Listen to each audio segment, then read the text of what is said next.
There is a country where strangers apologize to lampposts, where cutting a queue is treated as a moral crime worse than theft. And yet it's the same country where grown adults hurl themselves off a near-vertical cliff, chasing a wheel of cheese until bones break. The most rigid politeness on earth, and the most reckless madness. To understand how one small island holds both, we don't start with the palaces. We start with something far quieter, a cup of tea. This is England.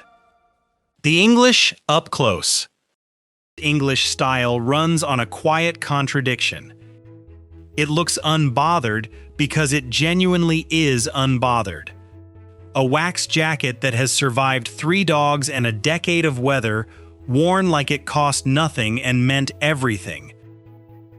Wellies by the door, because it will rain, and everyone here stopped pretending otherwise a long time ago. Minimal makeup, not as a statement but as a shrug. The confidence isn't performed for a camera, it's the byproduct of a life built around doing things rather than displaying them.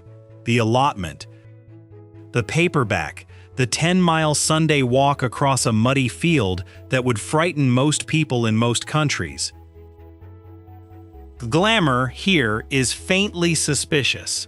It reads as effort, and effort reads as insecurity. Competence is the real flex, and understatement is the accent it speaks in.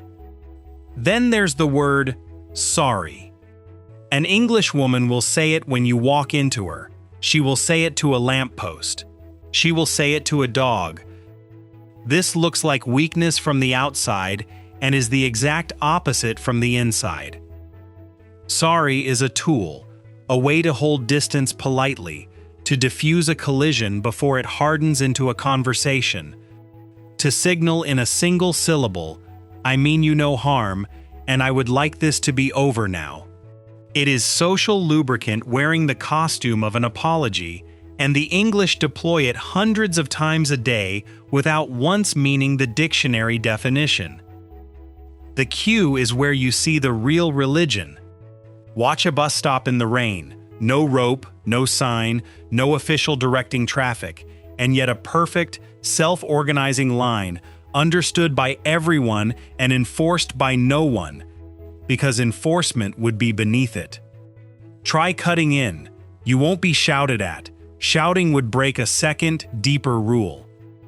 Instead, you'll get something far worse, a silence, a held breath, a shift in the air that makes you feel you have violated a law that was never written down, because that is precisely what you've done. The queue is a moral order that runs on nothing but mutual agreement and the fear of quiet disapproval. And once you understand it, you understand most of how the whole country governs itself. And the weather is the escape hatch that keeps it all polite, because asking a stranger anything actually personal feels like trespassing. The English built an entire economy of small talk out of the sky.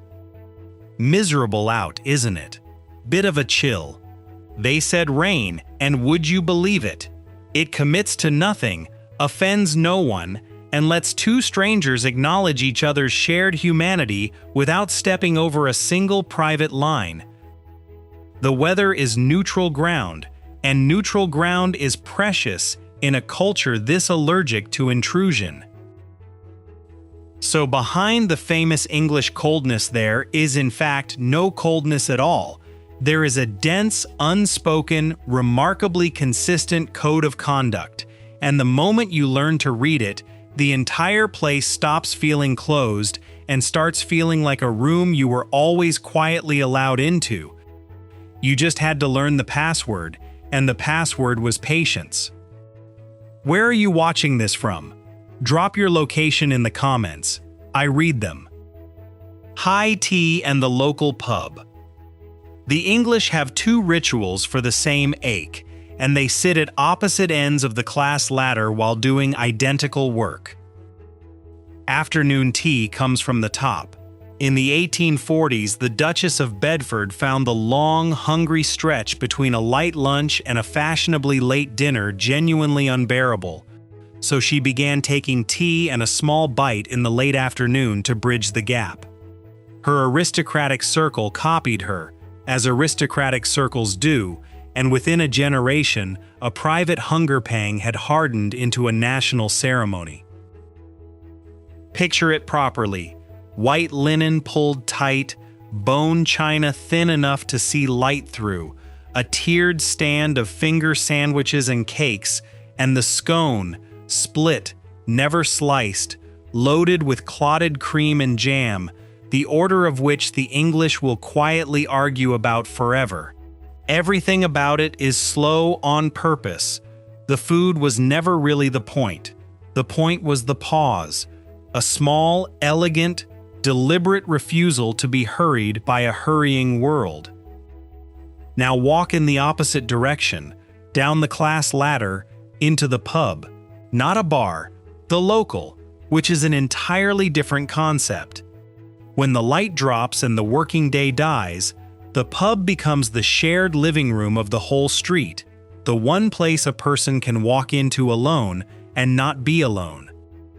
A pint of something dark and slow, a Sunday roast that lands on the table like a small public holiday, and conversation loud enough and warm enough to fog the windows from the inside. The banker and the bricklayer end up at the same scarred wooden table, and for the length of a pint, the invisible ladder from the last chapter goes quiet. There's a rhythm to it that regulars never explain because they've never had to. The nod to the landlord, the round bought in turn so no one is ever the person who didn't buy one, the quiz night, the dog asleep under a table, the fire in the corner doing more social work than any icebreaker ever could. The pub isn't a business the English visit, it's an institution they belong to. Where afternoon tea guards its formality like a treasure, the pub cheerfully dissolves it. Here is what's easy to miss, and it's the whole point of the chapter. These two rituals, one porcelain, one beer-stained oak, are doing exactly the same job. Both exist to pull people in out of the cold, to hold back the specific isolation that English weather manufactures for half the year. Warmth against the gray, company against the dark. That is the entire design underneath both the silver teapot and the sticky bar mat, and it is only the surface of the country. What comes next gets genuinely, wonderfully strange. If you find this contrast interesting, comment 4 below, because right after this comes a run of English customs you have almost certainly never heard of. Strange and rather lovely. Start with that red phone box, because it was supposed to die. The mobile phone rendered it obsolete overnight, and thousands were marked for removal, scheduled to be ripped out and scrapped, and then the villages simply refused. Communities bought their own local box for a single symbolic pound and refilled the empty shell with new purpose. Book swap libraries. Defibrillators ready for a cardiac emergency in places an ambulance can't reach fast enough. Miniature art galleries the size of a wardrobe.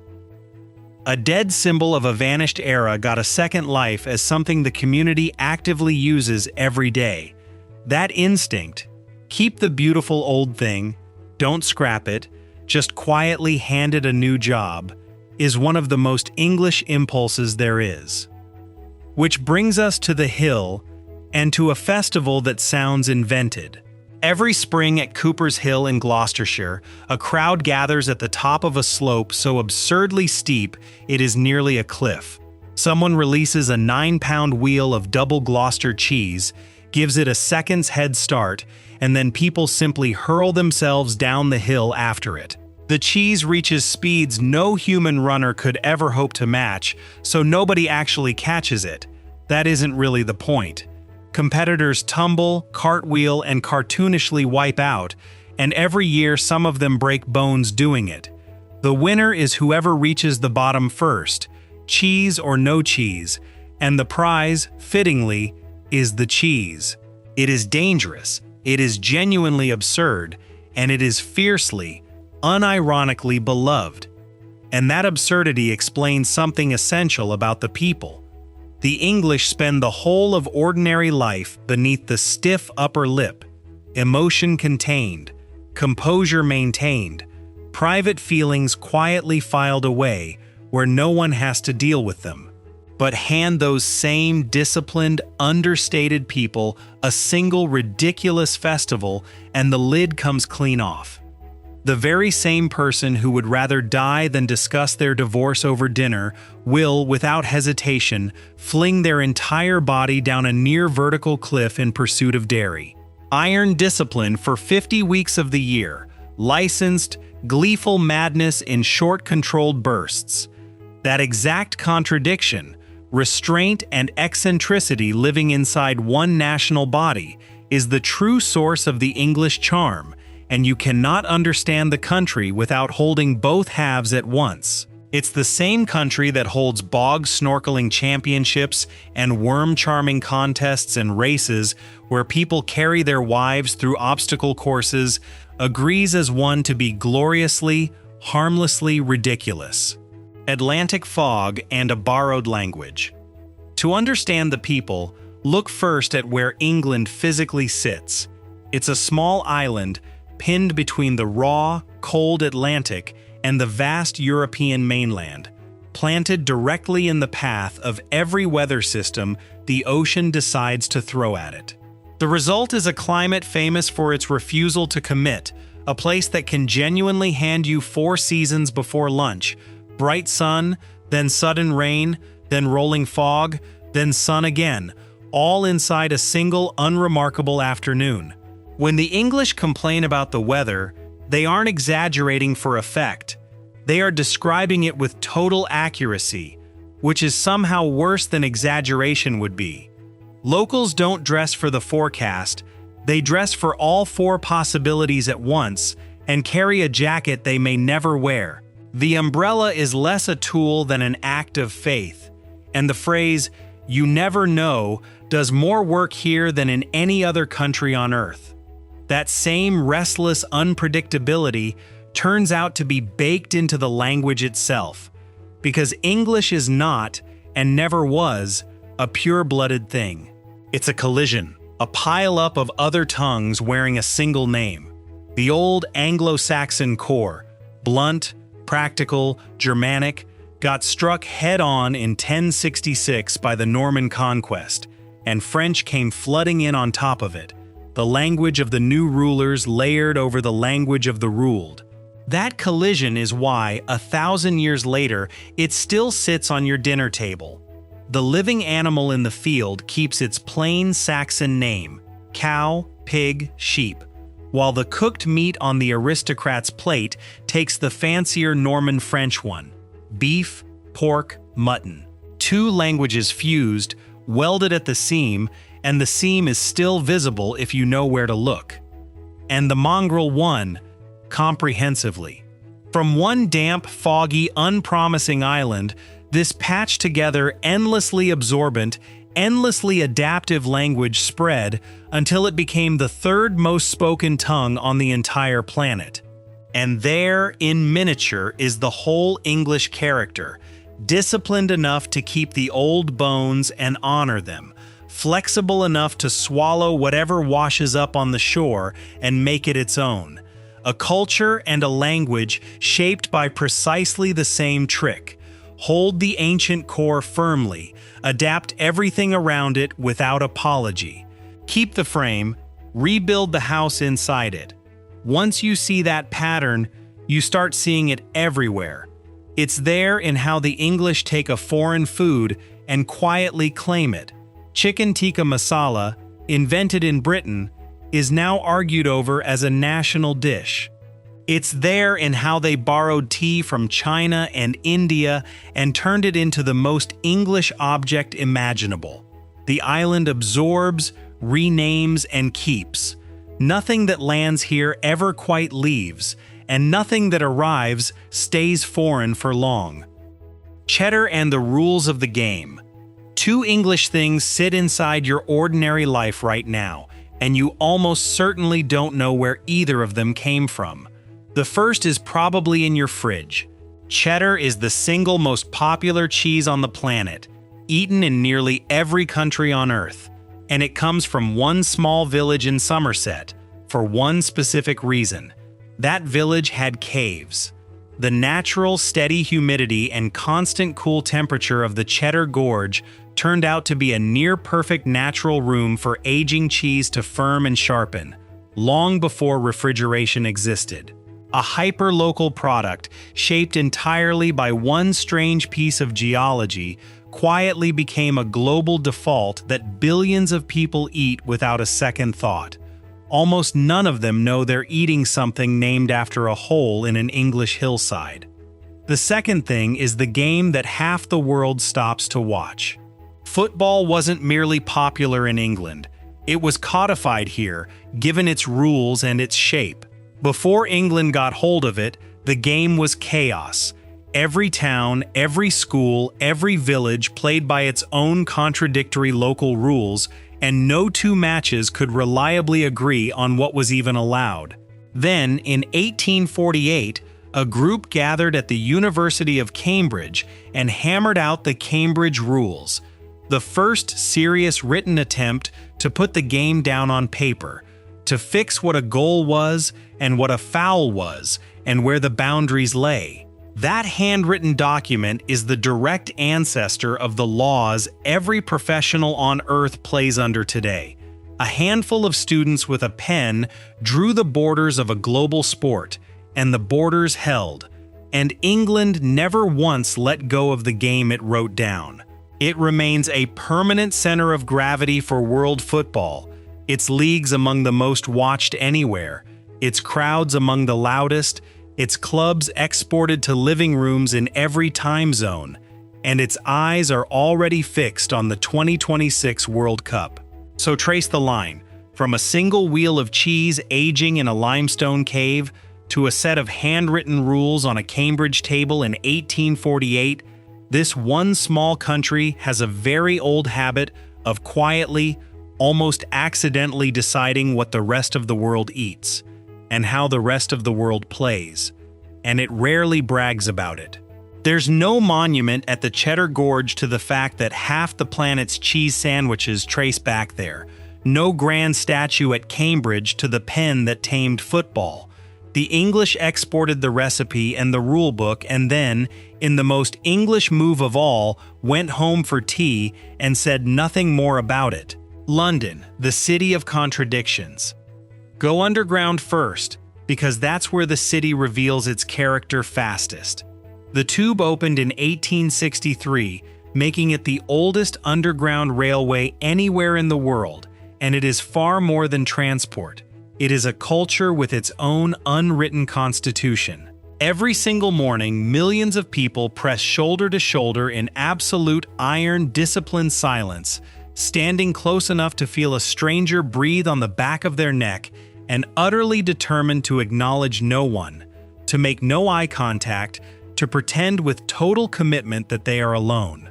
It is the logic of the queue from Chapter 1, sealed in a steel tube and buried under the river. Now the tower that the entire world gets wrong. The famous clock tower standing beside the Thames is not, and never has been, called Big Ben. Its official name is the Elizabeth Tower. Big Ben is the name of the bell hanging inside it. A single colossal mass of cast metal weighing over 13 tons. And yet for more than a century and a half, the whole planet has confidently raised its cameras, pointed them at a tower, and called it by the name of the bell it cannot even see. And the English, in a way that tells you everything, simply let it slide. Correcting the entire world would be far too much fuss. Then comes the contradiction that shouldn't be financially possible. The art is free. The British Museum and the National Gallery throw open their doors and charge nothing at all to walk in. You can stand on an ordinary lunch break directly in front of a Van Gogh, or beside an Egyptian relic older than most of the nations on the map, for exactly £0. And you can do this inside one of the single most expensive cities on the face of the earth. London somehow holds all of it at once, without appearing to notice the strain. Ancient and relentlessly modern, brutally extortionate and quietly, generously free, all pressed into the same square mile. And threaded through the concrete, another contradiction: green. For all its size and gray weight, London is one of the leafiest major capitals on Earth, stitched through with vast royal parks where office workers eat lunch on the grass, a 5-minute walk from streets that never stop moving. A city this hard and this crowded should not also be this green, and yet it is. One more impossible thing London holds without blinking: the darker corners behind the velvet. London's house prices have quietly, methodically closed the door on an entire generation. Young people priced so far out of ever owning a home that the real choice has narrowed to two hard options: rent forever with nothing to show for it, or leave the very city that holds all the jobs and all the opportunity. The postcard is beautiful, and it is punishingly expensive to actually stand inside. And the gap doesn't fall evenly. The invisible ladder from earlier in this video hardens into something concrete here. Where you're born, the accent you inherit, the school you attended, all of it still quietly shapes the doors that open and the ones that stay shut. Britain talks a great deal about fairness, and then spends a great deal of energy pretending not to notice how much of a person's path is decided before they've said a word. Look next along the coast, where a different kind of decline is written large.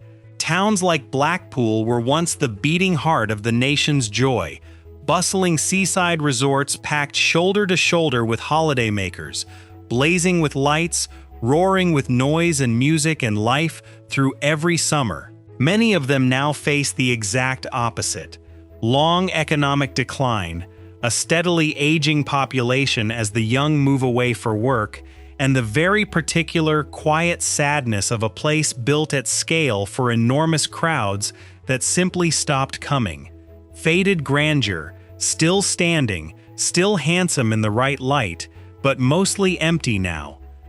And then there is the sky itself, which in England can turn on the people beneath it. The winters here can run for weeks on end without a single real hour of sun. A flat, unbroken gray lid pulled tight over everything. Days that barely open before they close. Dark that arrives in the middle of the afternoon. For a great many people, that isn't merely gloomy or inconvenient. It is seasonal affective disorder. A genuine, diagnosable seasonal depression that the climate hands out, free of charge, every single year. The very same weather that so conveniently fuels all that polite small talk is, underneath, quietly wearing people down. Because behind all the beautiful images, the tea, the tower, the green fields, England carries very real cracks. The honest kind. The kind every modern country carries, whether or not it admits to them. So here, in the end, is what actually holds all of it together. The English do not stay for the weather, and they most certainly do not stay for the price of a small flat in Zone 2.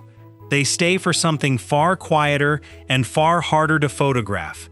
The deep, unglamorous, almost stubborn reassurance of old habits that flatly refuse to change. The kettle still goes on at 4, exactly as it did for the Duchess of Bedford. The ancient museum still opens its heavy doors for free, to anyone at all, no ticket, no questions asked, the same way it did for a docker's family a century ago and a tourist this afternoon. And the rules of the game, the ones written by hand back in 1848, are still honored, still intact, still quietly shaping how the entire world plays. Strip away the fog and the class codes and the cost of living headlines, and what is left standing is a country in a long, steady, faithful relationship with its own past. A love song, sung softly and a little embarrassed to be caught singing it, to things that are old and worn and quietly, defiantly built to last. That's why people stay. Not for comfort in the obvious sense, the weather sees to that, but for the rare, steadying feeling of belonging to something that was here long before you and fully intends to outlast you. If you had to choose just one single symbol of England that truly reaches something in you, the red phone box, the afternoon cup of tea, or a warm corner of a crowded pub, which one would you choose? Tell me in the comments below.